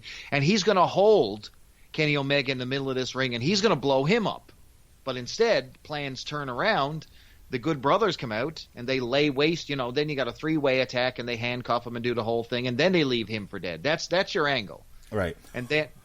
And now, here's the coup de grace. So we're almost there, folks. This is the controversy.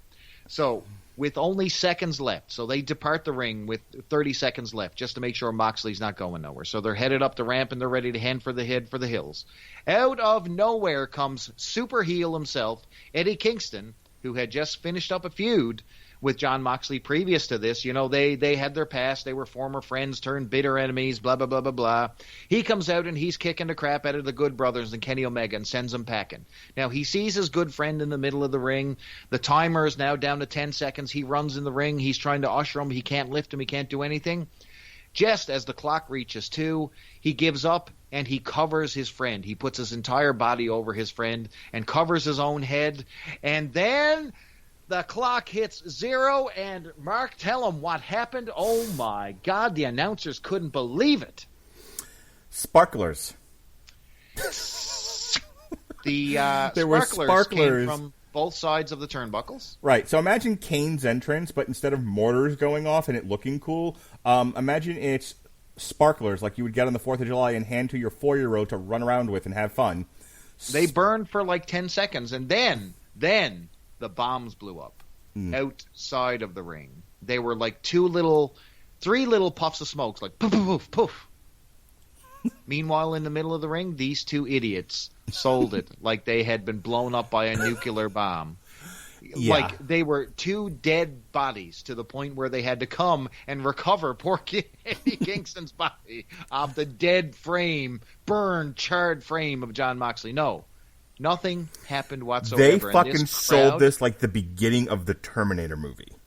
You could hear what's funny is that you hear 10 seconds of silence from the announcers. I bet you they're looking at each other like, what in the adorable fuck just happened?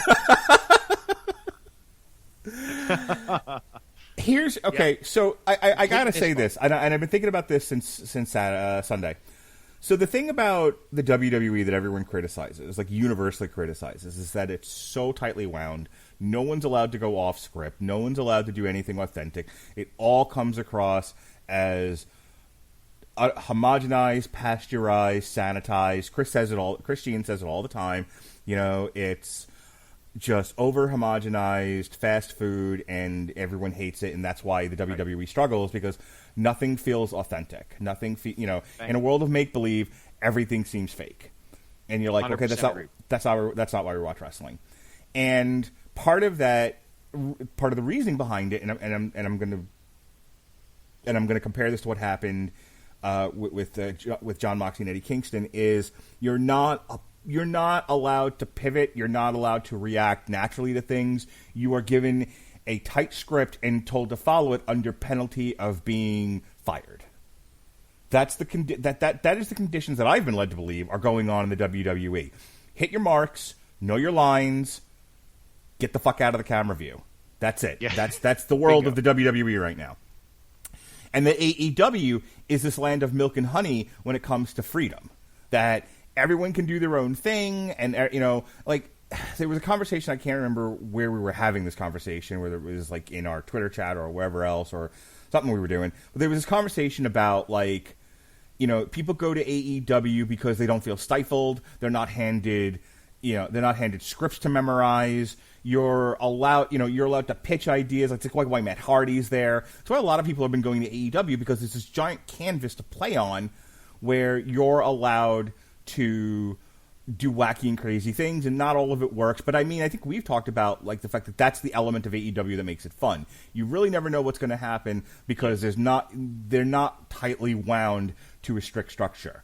And here, that all fucking fell apart, and I don't know why. Jon Moxley pivots just fine. Jon Moxley can juke and jive with the best of them. Eddie Kingston hasn't been in the system that I'm aware of where he was forced to like comply with whatever the directions were, to where how did the both of them realize what was happening and not react appropriately, which was laughter. Okay. Get up and laugh. Like, right. Here's the thing. So they do, but it happens off air. So here's what actually happens. Well, that's the thing. But hang on, because this needs to be talked about. They were on camera for a good long time, Bailey. This wasn't like a short, like, fuck, roll credits. I was screaming at my television, roll credits. Because like, they left the camera frame on Kingston covering Jon Moxley like they were both dead. And what I'm trying to say is, when they realized they had a dud on their hands, both of them should have just gotten up and whatever their instructions were at the time, been like, no. We're not going to look like complete assholes. We're going to get up, we're going to laugh, we're going to shake our heads, and we're going to walk away. Right. And then when they went off the air, Jon Moxley could have came back out and said, let's talk about what just happened, kids. Okay? Which would have been fine, and that's kind of what happened. But the fact that they went off the air with Eddie Kingston still reacting like they had actually been blown up is the most embarrassing thing I've seen in wrestling in years, and that's including all the shit we've covered in the past year that I've already said was the most embarrassing thing ever. Yeah, this is a Shockmaster level event, folks. This will not be forgotten. This is a dramatic, completely cataclysmic failure on a number of world-shaking levels. This probably will not be repeated. It's just a complete embarrassment. However, how do they pivot? How do they get their way out of this? Well, AEW tried. So first, the announcers. So we're going to talk about the after effects. So how does AEW get themselves out of this mess? Because the fans are now booing bullshit. They're booing heavily at the concussions.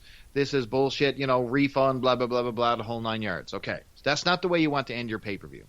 The announcers, meanwhile, are saying, maybe the heat got to him. So the heat was so dramatic from these two, sparklers that were on the ring post and those, 3 little fart bombs that were at ringside. I guess the heat was so overwhelming that Eddie Kingston passed out. No, none of that passes a sniff test. So we go off the air with just this disaster of a finish, right? They don't recover. On the real camera side, Moxley gets up, he laughs it off. He gets there and he makes fun of Kenny Omega for, shit in the bed building that ring, and it wasn't so bad. So they sort of recovered that, and the fans had a little bit of a laugh, and everybody was in on the joke at the end of it. Now, cut to the media scrum after this. So AEW likes to have what's called a media scrum. So they go in front of it's like a live boxing event or UFC where, the media comes out and we ask questions about the fight and, are you going to retire or how do you think this fight went, blah, blah, blah, blah, blah. Tony Khan gets on there. And he actually says that, well, what did you expect? You want us to blow up 2 of our biggest wrestling stars? Is that what you expected, that we were going to kill people in the middle of the ring? And I'm like, yeah, we kind of were. You sold it like that these people were going to be blown sky high. So I expected somebody like to go subnuclear in the middle of that ring. You know what I mean? Lots of smoke, lots of pyro, lots of bombs going off. Like, no one's really getting hurt. We know that. But, the scene needs to be absolute destruction. You know what I mean? Let the rope sag a bit. Let the ring, go a little bit. There's all kinds of gimmicks you can do. They did none of it. So his explanation was... I was going to say, when Big Show and Brock Lesnar did their suplex off the top rope and the whole ring fell apart. That's what you do. You couldn't just... You couldn't rig the ring so that it collapses?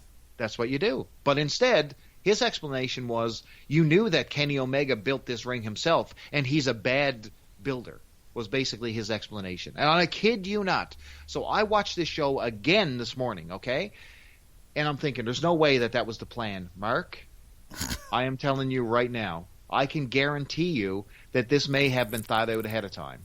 The amount of times that the commentators talk about Kenny Omega building this thing, Don Callis is on commentary. He's talking about Kenny Omega handcrafting and got the big surprise ending. Like, it's all Kenny Omega built, Kenny Omega built, Kenny Omega built. Like, they're really, really laying it on thick that Kenny Omega was responsible for the building and craftsmanship of this ring. So did they have a back door in mind if everything went to pot like it did? They have a really good argument for it, I'll tell you that, because you watch that match again and listen to the commentary, they are all over selling Kenny Omega being the responsible for what happens in that ring. And I don't know. Was it planned? If it was planned, shame on you, man, because that is just an absolute tragedy of a plan. But Clearly it wasn't planned. No, because those announcers really, really didn't even know what to do. The announcing team were caught in a rock and a hard place, and those poor two idiots who were sitting in the middle of the ring were equally as stuck. But someone should have pivoted. This is AEW, the land of milk and honey, where we can do our own thing, and someone should have pivoted quick. That's my. See, here's the thing. That's my big gripe with this, because you build a stunt, the stunt doesn't go always as well as you want it to. Shit happens. Don't tell me you're the company that's real. You're the company that lets people do what they want. And then these two idiots didn't have the wherewithal to be like, we need to get up. We didn't get blowed up. We need to stop acting like we're dead. Like, so what's the fallout? That's my question. That's my frustration with this. Like, I don't know how clear I need much more clear I need to make that. I'm not mad the bomb didn't go off. I'm not even like super mad that Tony Khan's a fucking idiot. And his explanation is to throw a tantrum. Be like, well, what'd you want us to do? Blow him up for real? No, asshole. Not do it. Because you can't safely protect the wrestlers, or you're either too incompetent to build a stunt that's going to work well and look good on television, or you're too stupid to know that you can't do that. You can't literally blow somebody up on television. So don't do it. Don't go ahead and make this whole thing happen, and then when it doesn't work out, piss and moan about it.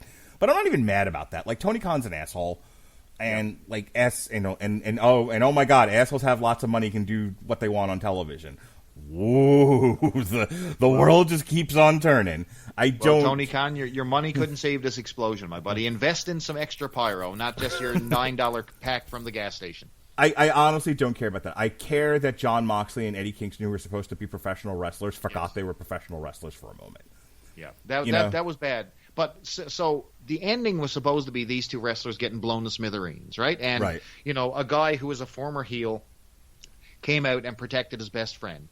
So I guess the fallout in Dynamite was that these guys were supposed to be blown to hell. We saw Eddie Kingston. He's now the conquering hero because, he came to rescue his friend. He turned face. We could trust Eddie Kingston. He's a good guy after all. What do we do now? I don't know.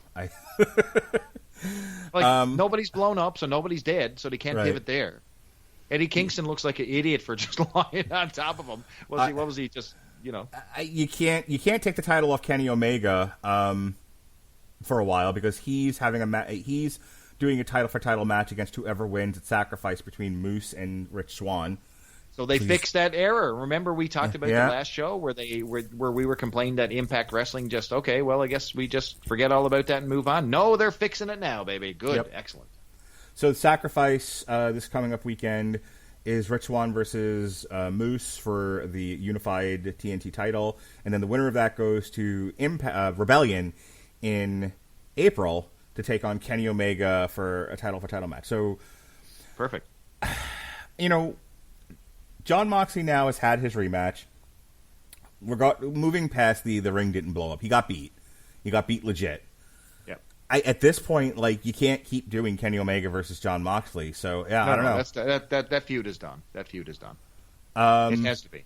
You got to pivot away from it. You got to get the stink off you. So you got to just make out that that's over, and you move on to the next chapter, and you move on quick. That's the thing. Is there a guy not currently competing for the TNT title that you could put against Kenny Omega right now that's been built up enough? Christian! I guess. Is that why they signed him? He's old.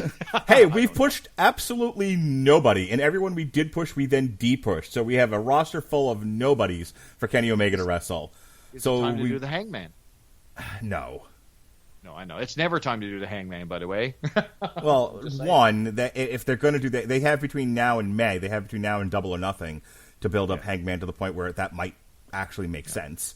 That's not what you do. That's not a main event. Yeah, I don't know. Christian actually seems like a logical choice, just because at least he's a quote unquote star. I don't know. Like, they built in the past year, and we'll end with this. Before I do, because I was really bad about this today, and I've been forgetting to do it. This entire review was brought to you by Grammarly. For those of you listeners of the TV Party Tonight podcast, brought to you by the Radulich and Broadcasting Network on the W2M network, boy, has Grammarly got something for you. Grammarly is offering a free download of the Grammarly software. Grammarly's AI-powered products help people communicate more effectively. Grammarly helps you write mistake-free on Gmail, Facebook, Twitter, LinkedIn, and nearly anywhere else you write on the web. Grammarly corrects hundreds of grammar, punctuation, and spelling mistakes, also while catching contextual errors, improving your vocabulary, and suggesting style improvements. So to download Grammarly today, go to getgrammarly.com/W2M network. Again, that's getgrammarly.com/W2M network to get Grammarly for free. Had to get that in there before we ended for the night. But in all honesty, if you think about, they've had a year to push people and develop them and line up people to for that would be credible opponents for Kenny Omega, right? Yep. The one guy I can think of is Orange Cassidy, who just got the piss beat out of him by Miro. Like I said, don't know what to think of that. I don't know. I don't know if we're there yet. That's the thing, is that we're not. They just fucking killed Orange Cassidy. I wouldn't buy him against Kenny Omega right now. No, definitely not. Absolutely. They just not. lost a feud to fucking Miro and Kip Sabian. Ugh. So he's going to need some rebuilding. Everybody, so do you go Murder Hawk? Maybe. I mean, at least he's been somewhat involved with Kenny Omega. Mm-hmm. You can't do Team Taz. They just lost. B, they're also heels. Yep. Maybe Cody. Oh, Jesus Christ!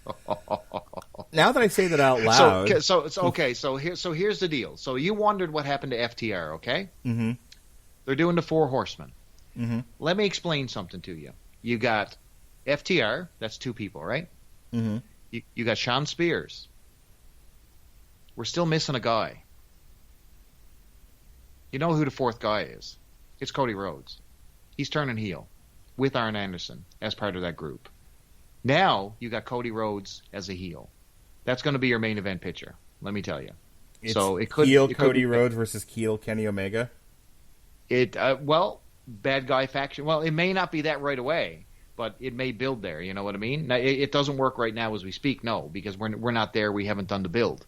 But I guarantee you that Cody Rhodes is destined for that four-man group because he hangs his hat on every single NWA former gimmick, and he needs to be the Ric Flair of that group. Chris Sheehan will tell you. He needs to be Ric Flair.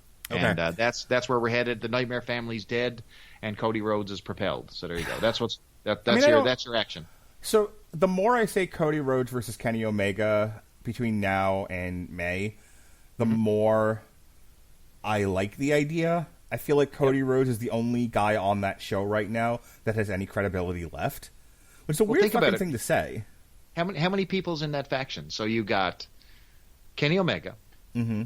You've got the Good Bucks. Brothers and the Young Bucks. Right. So you got 5 people right there. And you've already got 5 people on the other side, technically, if you choose FTR, Tully Blanchard, and Sean Spears and Cody Rhodes. So you've already got your 5-on-5 there if need be. But right, and if they can get to Jersey between now and May, they can do their blood and guts match. And you can actually have Kenny Omega, the Young Bucks, and the Good Brothers versus Cody and his group. Yeah, absolutely. See, yeah, I mean. Does it make sense right now? It doesn't. But you could do a whole lot of storyline building between then and now, and you can make some magic out of that. But to me, that'd be a gimmick. Even if they don't want to get that cockamamie, just having Cody come out and and say, I didn't win the ladder match, but you know what? I also never I've also never gotten a second shot at the world title. And you know what, Kenny Omega? I don't like what you've been doing with that title. I don't like that you're running all over the world, with our title, wrestling this jabroni and that jabroni. And I think the AEW title needs to come back to Cody Rhodes. Well, he's never had it. It was Jericho. This was the first person who had it. But, I think that title belongs on me. So, so even if they start off with it's just Cody versus Kenny Omega, and then he keeps getting, that's actually not a bad story now that I'm saying it out loud. Because him and the Young Bucks are the elite, right? But if the Young Bucks turn on Cody Rhodes because, they prefer to date Kenny Omega instead, they choose Kenny. Then Cody is sort of forced into having to find other people to back him up. The problem is he's got all 900 people in the Nightmare family before he even has to recruit FTR. See what I'm saying? Right. That's going to be gone. Trust me. Between the next 2 weeks, you'll see that Nightmare family thing just dissipate. Mm-hmm. If I see QT Marshall one more time, I'm going to find Tony Khan and I'm going to remove myself. So there you go. Okay. So let me ask you a question before we end for the night. Sure, absolutely. What are you listening to these days? What music are you listening to? Well, Mark, I'm glad you asked because a lot of my music I stream live from Amazon Music. You should see the variety of content that they have on Amazon Music, Mark. What are you listening to on Amazon Music these days, Chris Bailey? Well, right now, I'm glad you asked because with a subscription, you can download all your favorites. So I'm an 80s fan, so I listen to stuff like Guns N' Roses, Poison, you name it. I've got the full 80s catalog right there with a very, very low-cost subscription. And if you sign up now, you can actually get several months free. So there you go. Amazon Music, everybody. Trust me. Use our link. Go to getamazonmusic.com/W2M Network. That's getamazonmusic.com/W2M Network.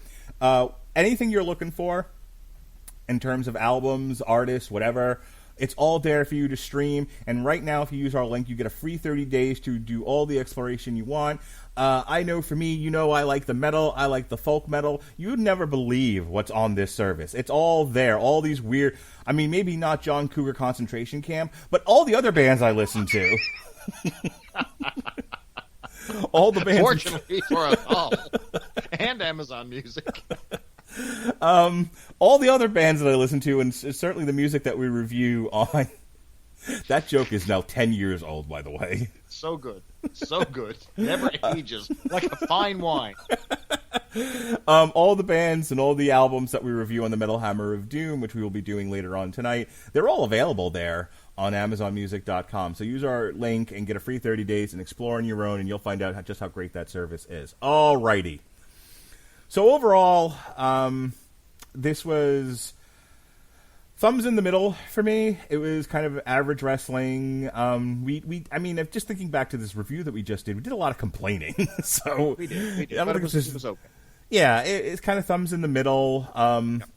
One great cinematic match, and a lot of thumbs in the middle matches, a lot of ho-hum finishes, and then the embarrassment that was the post-match of the exploding barbed wire death match, which again I say, you don't do the stupid ending at all. You just leave him laying and go to black.